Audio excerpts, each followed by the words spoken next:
মধ্যমগ্রামের Michael নগরে মর্মান্তিক পথ দুর্ঘটনা। মাইকেল নগর বাস স্টপেজে যাত্রী নামানোর সময় পিছন থেকে যাত্রীবাহী বাসে ধাক্কা মারে লরি। সেই ধাক্কায় মৃত্যু হয় দুই বাস যাত্রী। বিরাটি থেকে বারাসতের দিকে যাওয়ার সময় এই দুর্ঘটনা হয়। আহত হয়েছেন লরি চালক, আটক করা হয়েছে লরিটিকে।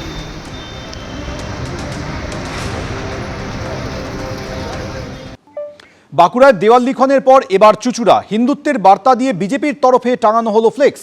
আগামী বছর বিধানসভা ভোটের আগে ধর্মীয় মেরুকরণ অস্ত্রে আরো বেশি করে শান দিতে শুরু করলো গেরুয়া শিবির।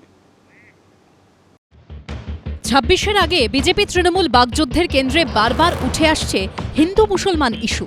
মহারাষ্ট্র দিল্লিতে জয়ের পর পশ্চিমবঙ্গের বিধানসভা ভোটের আগেও মেরুকরণের অস্ত্রেই শান দিচ্ছে বিজেপি, যার ছাপ এবার দেওয়াল লিখন থেকে ফ্লেক্সে। হ্যাঁ, বিধানসভা ভোটের এখনো পাক্কা এক বছর দেরি, কিন্তু নজিরবিহীনভাবে এখন থেকেই দেওয়ালে ফুটতে শুরু করেছে রাজনীতির রং। শনিবার বাঁকুড়ায় দেখা যায় একাধিক দেওয়াল লিখন, যার কোনোটাতে লেখা হিন্দু হিন্দু ভাই ভাই ২৬-এ বিজেপি সরকার চাই, কোনোটাতে লেখা হিন্দুরা বাঁধো জোট পদ্মফুলে সব ভোট, কোনোটায় আবার লেখা হিন্দুদের বাঁচার প্রতীক পদ্মফুল। কোথাও দেওয়ালে এও লেখা হয়েছে ২০২৬-এর ভোটে তৃণমূলের বিরুদ্ধে সমস্ত হিন্দু এক হন। আর বাঁকুড়ায় এই সব দেওয়াল লিখনের পর এবার হুগলির চুঁচুড়াতেও বিজেপির তরফে দেওয়া হলো হিন্দুত্বের বার্তা সহ এমনই সব ফ্লেক্স। বাঁকুড়ায় দেওয়াল লিখনের মতো চুঁচুড়াতেও ফ্লেক্সে লেখা রয়েছে হিন্দু হিন্দু ভাই ভাই ২৬-এ বিজেপি চাই। আগামী দিনে সকল হিন্দুকে এক হওয়ার প্রয়োজন আছে, নচেত বাংলাদেশে সংখ্যালঘু হিন্দুদের যেরকম অবস্থা হচ্ছে সেই অবস্থার শিকার হতে হবে পশ্চিমবাংলার হিন্দুদের।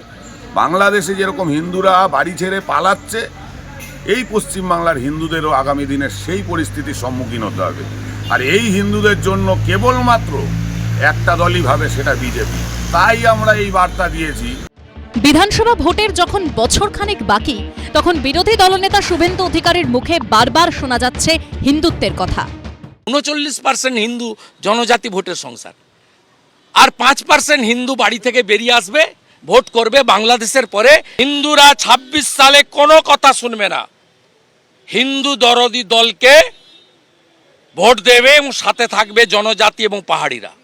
এবার সেই পথেই হেঁটে কোথাও দেওয়ালে লেখা হচ্ছে, কোথাও ফ্লেক্স টাঙানো হচ্ছে। কিন্তু ভোটে জিততে কি হিন্দুত্বই একমাত্র বিজেপির পথ? কার্যত অন্য সুর শোনা গেল দলের রাজ্য সভাপতির মুখে। হিন্দুত্ব আমাদের জন্য ভারতবর্ষের শাশ্বত জীবনধারা, এর ভোটের সাথে এর কোনো সম্পর্ক নেই। ভারতবর্ষের মূল সংস্কৃতি হিন্দুরাই তৈরি করেছে। ভারতবর্ষে যারা অন্য ধর্মের মানুষ আছেন তারা ভারতবর্ষের সম্মানীয় নাগরিক, তাদের পূর্বপুরুষ সবাই হিন্দু ছিল, তাদেরকে ধর্মান্তরিত করা হয়েছে। তাৎপর্যপূর্ণ হলো যে দুটি বিধানসভা এলাকায় এই দেওয়াল লিখন ও ফ্লেক্স দেখা গেছে, গত লোকসভা ভোটের ফলাফলের নিরিখে এই দুটি বিধানসভা এলাকাতেই এগিয়ে ছিল বিজেপি। বাঁকুড়া বিধানসভা কেন্দ্রে এগিয়েছিলেন বিজেপি প্রার্থী সুভাষ সরকার, আর চুঁচুড়া বিধানসভা কেন্দ্রে এগিয়েছিলেন বিজেপি প্রার্থী লকেট চট্টোপাধ্যায়। যদিও বিজেপির এই প্রচারে গুরুত্ব দিচ্ছে না তৃণমূল। এই পশ্চিমবাংলায় কোন রকম কোন ধর্মের মানুষের বিপদ আনতে মমতা বন্দ্যোপাধ্যায় দেবে না, বা আমরাও দেব না।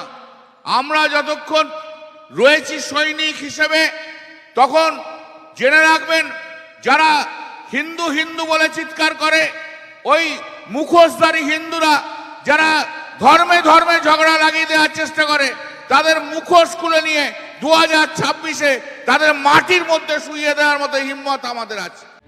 এই প্রেক্ষাপটে বিজেপি ও তৃণমূল দুই দলকে একযোগে আক্রমণ শানাচ্ছে সিপিএম। আরএসএস এর বদান্যতায়, বিজেপির বদান্যতায় সমান তালে তৃণমূলে চলছে। কেউ রামনবমী, কেউ হনুমান জয়ন্তী, কেউ জগন্নাথের মন্দির, কেউ ইস্কনের মন্দির, কেউ একটা লিখে দিলেন হিন্দু রাষ্ট্র ইত্যাদি ইত্যাদি। বাঁকুড়ায় ধর্মকে রাজনীতির সঙ্গে মিলিয়ে রাজনীতির ক্ষমতার আখড়া হিসেবে যারা ধান্দা করে বেড়ান তারা মনুষ্য পদবাচ্য নয়। মেরুকরণের অস্ত্রে ভর করে কি বিজেপির বঙ্গজয়ের স্বপ্ন পূরণ হবে? উত্তর অপেক্ষা করে আছে 26-এ।